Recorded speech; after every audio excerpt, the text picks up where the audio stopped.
Nawi sa disgrasya ang bakasyon sana ng isang dayuhang estudyante sa isang resort sa Bukidnon. Nahulog siya sa zipline na bigla na lang naputol. Narito ang Frontline Report.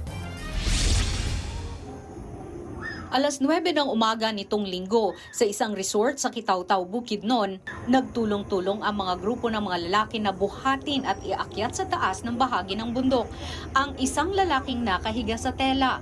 Nakailang tigil pa ang grupo dahil tila nadudulas ang lalaki mula sa tela.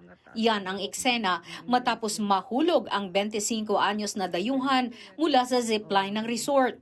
Nang makarating na sila sa resort, agad ding dinala ang lalaki sa isang ospital sa Davao City. Buti na lang, nagtamo lang siya ng minor injury at mga pasa sa katawan.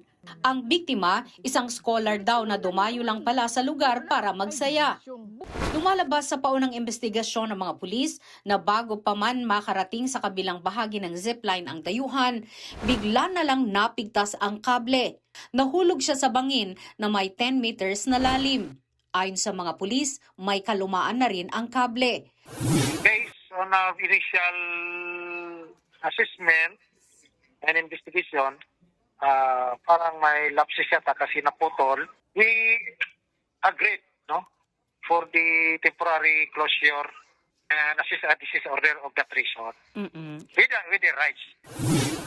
Kahit nagpapatuloy ang investigasyon, bukas pa raw ang ibang pasilidad ng resort, gaya ng swimming pool, viewing deck at iba pa. Titiyakin daw ng mga autoridad ang kaligtasan ng mga turista bago muling ibalik ang operasyon ng zipline.